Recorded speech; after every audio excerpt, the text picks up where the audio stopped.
இந்த அண்ணா நகர் சட்டமன்ற தொகுதியில் என்டிஏ அமைப்பின் சார்பாக அனைத்து இந்திய அண்ணா திராவிட முன்னேற்ற கழகத்தினுடைய பதிப்பிற்குரிய என்னுடைய சகோதரி அம்மையார் திருமதி கோகுல இந்திரா அவருடைய தலைவி அம்மையாருடைய பொற்காலத்தில் ராஜ்யசபா உறுப்பினராக இருந்தார். 2011-16 அண்ணா நகர் தொகுதியில் வெற்றி பெற்று அமைச்சராக பணியாற்றி கரைப்படாத கரங்களுக்கு சொந்தக்காரராக இருக்கக்கூடிய இவர்கள் வெற்றி பெறுவதன் மூலமாக தமிழகத்தை இப்பொழுது இருக்கக்கூடிய துரதிருஷ்டவசமான ஆட்சியிலிருந்து காப்பாற்றுவதற்காக நம்முடைய மதிப்பிற்குரிய சகோதரி கோகுல இந்திரா அவர்களுக்கு இரட்டை இலை சின்னத்திலே நீங்கள் வாக்களித்து வெற்றி பெற செய்து இன்னும் நிறைய அளவிற்கு தமிழகத்துக்கு அவருடைய நல்ல பணிகளை தருவதற்கு வாய்ப்பளிக்க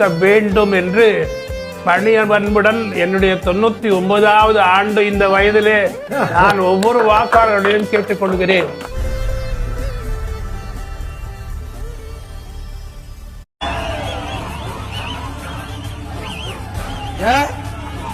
கருணாநிதி குடும்பம் மட்டும்தான் ஆட்சி அதிகாரத்தில் இருக்க வேணுமா? ஏன் இங்க இருக்கிற ராமசாமி, குப்புசாமி, சின்னசாமி அதிகாரத்துக்கு வந்தா மக்கள் ஏற்றுக்கொள்ள மாட்டார்களா?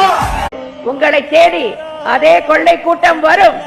அவர்களுக்கு அந்த திமுகவுக்கு இந்த தேர்தலில் பலமான அடியை நீங்கள் கொடுத்தால்தான் அந்த கொள்ளை கூட்டம் நிரந்தரமாக ஒழியும்.